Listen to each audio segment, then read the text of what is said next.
I know coding. I know coding. I know coding. Hello, geek coders. We're just gonna start the third topic under HTML beginner course. Let's have a recap. Remember that we started by talking about the whole internet and all the web pages, which is just simple text file. And then we discussed about inspector. Remember, I put my logo and my name behalf of the Roblox logo website. And also, I'm pretty sure that you guys did some funny stuff. And then we talk about creating a local file into a text editor in your computers and then show it in the browser. So now we're going to jump into our third topic, which is very, very interesting because you're going to create your first web page within the KStudio and get familiar with something very important, which is tag, attribute, and element. So let us start and talk about all of them. Okay, although the basic of HTML document is plain text, but we need something better or a little bit of actually more to make it looks nicey and shiny. We need a kind of language. We call it a language. It's a text file, but we need something kind of structures, a kind of protocol that led us to define our page layout, the structures, the data, the elements, the images, all those things that make the page to be really, really beautiful. That's exactly what we're going to do with that. So let's talk about this stuff. At the center of HTML language, which is designed to create beautiful web page, and we call it markup language, and later you're going to get more into why we call it markup. There's something very, very important, and that thing called tags. So let's talk about the tags. To understand what is a tag, I want to start from a simple example. Let me zoom into my KPortal and you guys take a look at it. So look at this little and simple and small HTML document. I route something small, and as you can see that there are HTML and again HTML body and then finally you can see the message that I route in that text file, which is saying this is Uncle Codes from Andromeda. What is this? X. I'm gonna remove the X, and now we want to talk a little bit more about this structure. So what are you going to do that you can also take this code, which is in task description, and put in your KStudio and then run the KStudio. And then if you do that, you will get this result here. As you can see, this is Uncle Code from Andromeda. Okay, that's just exactly how it's going to work. So then, of course, if you want to change it, you can change it to your own name, Andromeda's, and then I'm just gonna run it again. So as you can see that now here is Andromeda. So whatever I put in the right side, okay, as you can see, whatever I write in the right side, you can see the result in the left side, such as whatever you've seen before in the K Studio. So now let me explain what we have here. So now let's go through this HTML code and understand what it says. The first line on the top, which you can see it's written doc type HTML, okay, as you can see lower operator exclamation doc type HTML and greater operator, okay, I'm talking about this one, and then is a kind of, we call it document type declaration. So this is document type declaration, and it lets the browser know which flavor of HTML you're using, like HTML5, HTML4. There are different versions because HTML has a kind of history of production. It back to many years ago, and then different versions pops up, and then different form of the HTML exists. This first line just help browser to know how to render whatever you're going to write within next lines. It's very important to stick this in.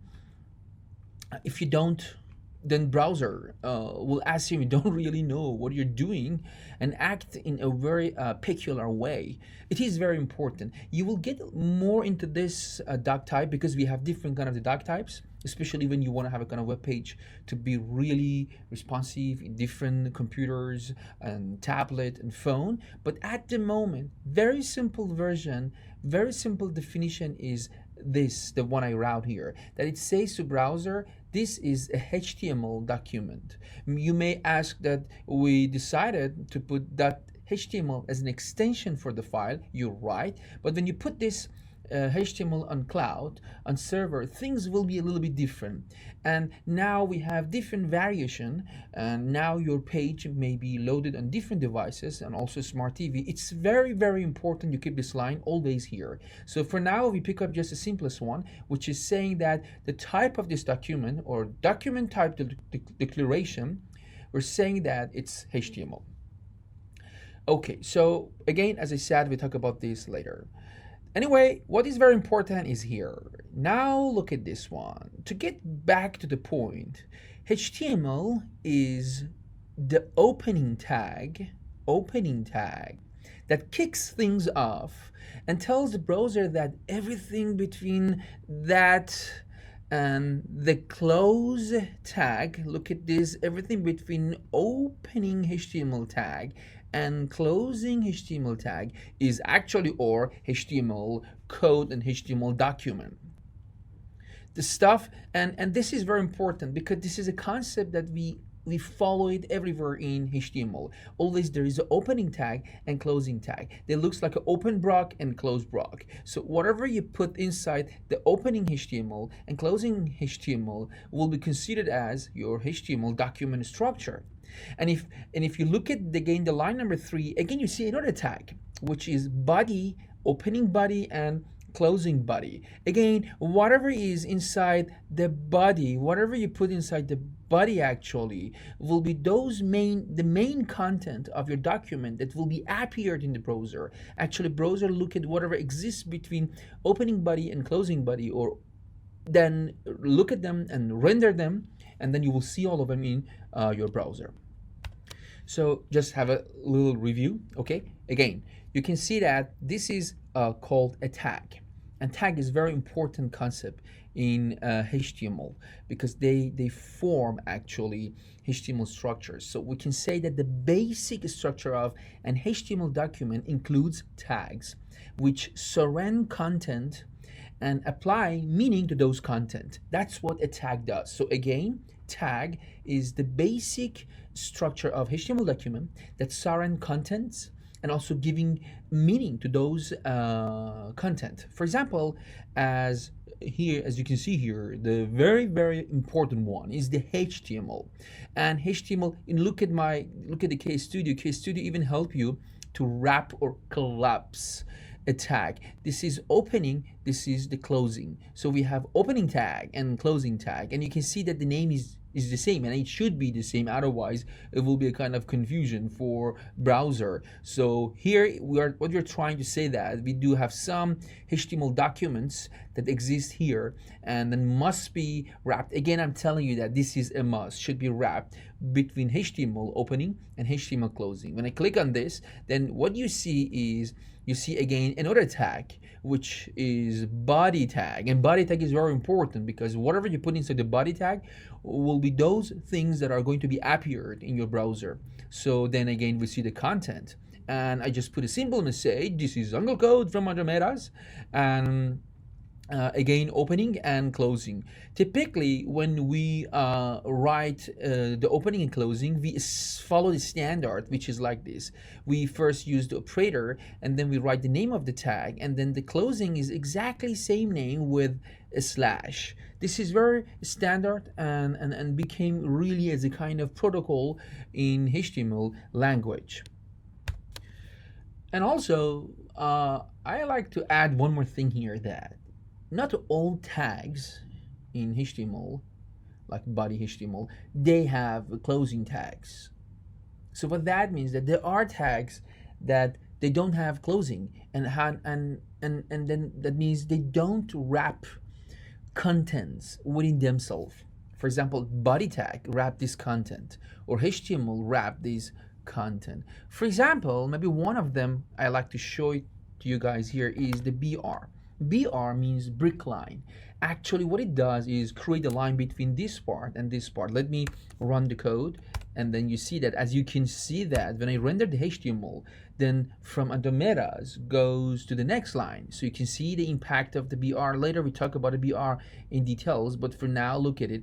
But as you can see, that doesn't have any kind of a closing tag because it doesn't wrap a content.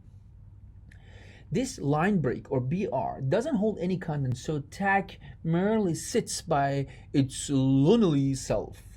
We will come across these examples later and we talk more about a BR. But all you need to remember at the moment is that all tags with content between them should be closed. So body should be closed, okay? And then it is very important, and the format is just like opening tag and then a slash closing tag. And name should be the same. It isn't, strictly speaking, always a requirement.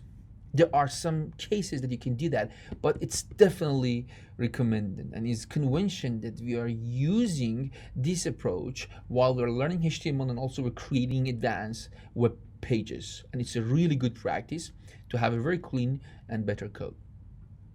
So then,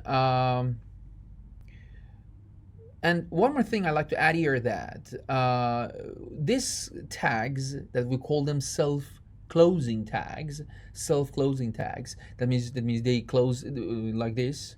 They don't have, again, the closing tag part. They close by themselves. It's better we write them like this. Sometimes we add a space and slash to show that this is a self-closing tag, and this is better than writing BR. It's a kind of standard, and I always suggest you guys, I know that if you don't do this, it's gonna work, but you follow the approach. Try to write the code in a beautiful way. So this is about tag. Now after this, I'm gonna go and talk about something we call it attribute.